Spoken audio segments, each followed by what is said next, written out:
huge hello to everyone who has jumped on our Humans at Work podcast. And we're doing a series of interviews for this season of the podcast to promote our leadership and culture event, which is being held on the 28th of July up in the Crown Plaza in the Hunter Valley. And we would love you to come along. And one of our interviews we're doing this morning is with David Byrum. He's the General Manager of Human Synergistics based in Sydney. Good morning, David. How are you? Good morning, Michelle. It's great. Thank you for the invite. It's great to be with you guys today.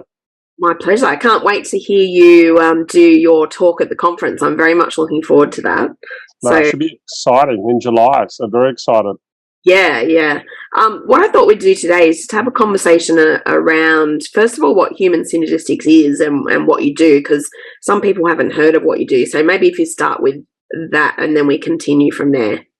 All right, yeah, no problem. Human Synergistics has been around for in excess of 50 years. We are a global leader in the area of individual, team and organisational development based on human behaviour. Our pedigree goes back to some research around behaviour, thanks to Clay Lafferty, and then Dr. Robert A. Cook extended that research in the area of culture. I think one of the things that separates us is our diagnostics is academically verified. So it's got a high degree of reliability and validity. It's peer-reviewed academic research. And in addition to that, it's linked to outcomes at the individual, team and organisation level. So it actually delivers more tangible, effective, sustainable results. And at the culture level, it's for employees, customers and shareholders. Awesome. And it does answer that never-ending question of whether or not you can actually measure culture, because many people have that question, and that's exactly what you guys do. That's exactly right. Not only do we measure organisational culture and the impact of organisational culture on your organisation, we also measure at an individual level and the team level, and the impact of individuals on other individuals and the impact of teams on organisational or team performance. Lovely. I'm going to ask you about that in a little bit. But first, if you can just give us a quick overview of culture, what is your working definition of what culture is so that we understand what we're actually measuring in the first place? Yeah, excellent. That's a really good question. It's probably one of the conundrums of this world today. Everybody uses the word culture, but nobody understands what it means. I simple it down and say culture is the way we do things around here. The way we approach our work, the way we approach interactions, the way we communicate. That's those expectations of behaviours. Now, the more academic definition would be the expectations of behaviour within the organisation. So at a simple level, it's the way we do things around here. And it's not how we feel, which is engagement. And one of the biggest challenges we have is a lot of people confuse engagement and culture to mean the same thing, and they don't. Engagement is an outcome of culture, just as the propensity to measure risk is an outcome of culture, or diversity is an outcome of culture, or innovation is an outcome of culture.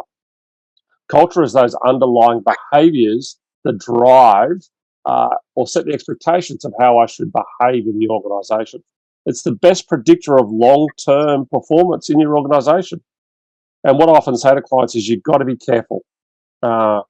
You might have highly engaged organisations with behaviours underneath that are undesirable from an individual point of view and socially unacceptable. And if organisations don't get that right, it actually will impact their organisational brand, both today and in the future. So what you're really saying is you can have an engaged workforce but an ineffective organisation. That's exactly right. You can, and we've seen examples of that when Royal Commissions have been brought into play. Typically, Royal Commissions have been brought into play because the behaviours at play with the organisation have been undesirable, and some of these organisations were reporting high engagement.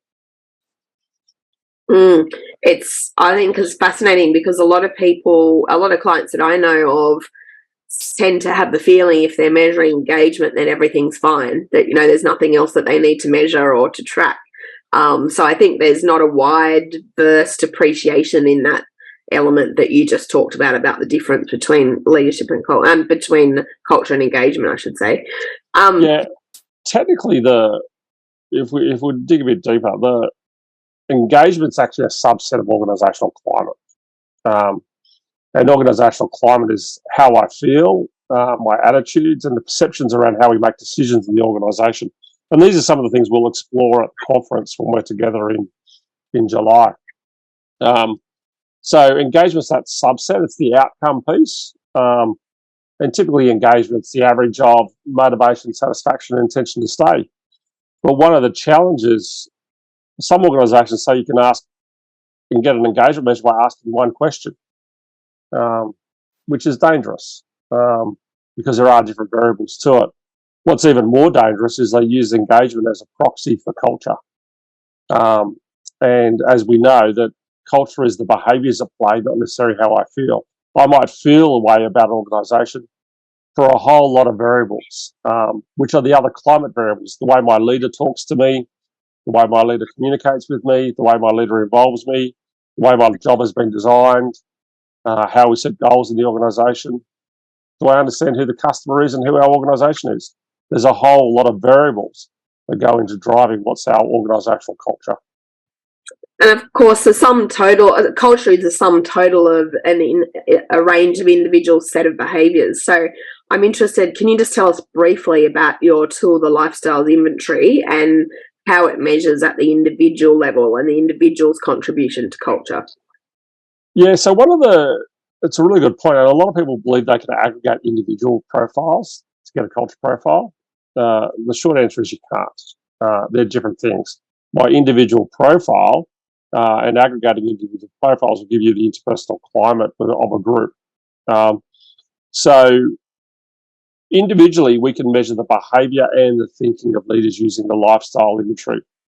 And it's a core inventory, and it's an important inventory for help people understand what drives them in terms of what their thinking is, and then the attribution of behaviour from others, or their thinking is their LSI 1, and the attribution of behaviours from others is the LSI 2. What separates HS and what really brings it to the map is we plot those thinking and behaviours on a circumplex. We also plot the culture profile on a circumplex as well, which gives us our competitive advantage. It works across our value chain from individuals to teams to organisations to customers. The Lifestyles Inventory tool that you mentioned is a diagnostic we started with. So we started with LSI 1 50 years ago, then we've moved into LSI 2 about 40, just over 35 years ago now. The LSI 1 diagnostic measures your thinking, and that links to your values, your beliefs, but it's not your preferences. Your preferences are deep in the iceberg and they're fixed. The reason we distinguish between my thinking and my preferences is because your thinking can change over time. So your thinking can adapt with new experiences, whereas your preferences are generally fixed. They work on a continuum, but they're generally fixed. So that's the LSI 1. The LSI 2 is an attribution of behaviour from others. And we can give that in the form of a breakout. So we can give you it from your direct reports, your peers, and your high-level manager, or other stakeholders you might like to go to. And they give you insight into how you behave, how you approach work, the language you use, the tone, your mannerisms. And sometimes there's an alignment between your LSI 1 and 2, and sometimes there's not. And I was with a group last week, and I highlighted them, there's no judgment in the feedback at an individual team or cultural level. The feedback's the feedback. And it's all designed to help you identify areas of growth and opportunity so you can be more effective as an individual. The thing I really want the audience to understand is you cannot aggregate individual profiles to get a culture profile. That's a good take-home message. Highly risky and totally incorrect. And inaccurate, yeah.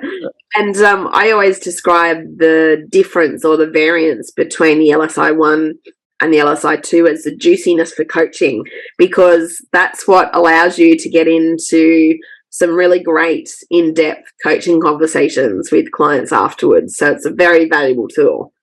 Oh, absolutely. And the difference can be multiple different ways. No two debriefs are the same, is what I say to people, and it's the best part of our job. It's actually a privilege to debrief others and support others in their growth and development. I entirely agree. You witness a lot of transformation in those processes, which is, I'm very honoured by being able to do that as well. Yeah, and I've worked with leaders that have done the LSI in excess of 5 times, and the outcomes. I said we'd measured. It's all about outcomes at a culture level. The same is true at an individual level. That's your individual satisfaction at work, home, and play, and then your effectiveness as an individual contributor or as a leader in an organisation. Your readiness, promotion, your ability to build relationships, how task effective you are, your openness to feedback, your propensity to change. And leaders do change. If the desire is there, the motivation's there. I've seen leaders improve their effectiveness in leaps and bounds as a consequence of receiving some feedback and then working on what the feedback's telling them. It's very, very powerful. Absolutely. Couldn't agree more. In your work across different organisations at that real high macro level, what sort of trends are you seeing around the future of work? Well, that's a big question.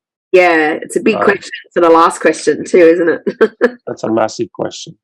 I almost was going to say who knows, and it depends. I think one thing we can guarantee is the world is changing. The world's changing dramatically. And the only competitive advantage we truly have in the world today is your culture. So are actually you leading your culture, or is your culture leading you? But if you look, and we could use probably one of the future work trends, Chat GPT, to tell us this. But there's no doubt a digital impact in terms of the future work and roles that are changing as a consequence of digital. So I think one of the future of work trends we're seeing is the impact of digital. And what does that mean? How's that changing roles? And it's for good. So people are working in more creative spaces where their brains, their thinking, their desire to explore allows new ways. So digital is a big thing. And I've no doubt a lot of people playing with Chat GPT and what does that mean and how does all that work. It'd be remiss of me not to look at the other trend that's going on around future work at the moment, which is hybrid working. And what does that mean? It's definitely with us, and we've moved dramatically as a consequence of COVID and created this environment. I'm doing this podcast with you today remotely from probably 400 kilometres apart. It shows you how the world of work has changed. If the challenge, I think, for organisations is how do they manage culture in this hybrid world? And not all roles can be hybrid. There are a lot of roles in industries that can't be hybrid. So how are organisations going to confront this challenge of fairness, equity, when they have some roles that notionally could be hybrid and some roles that could not be hybrid? So that's probably a future challenge. And then you look to the future, and it links back into digital, but also links into expectations and what's going on. Some of the roles that we have today did not exist 20 years ago. So what are the roles going to be around in the next 20 years? So the world's changing fast. The world's getting smaller. And the world's at this edge on an economic point of view and on a social point of view about how we're going to challenge ourselves to do the right things, do the best things. So we're in an interesting time. So future work, I think I'll probably close with who knows, and it depends. What I would say is for all organisations, including us, and no doubt this will be a hot topic when we get up to our conference in July, is that organisations need to be aware of the trends.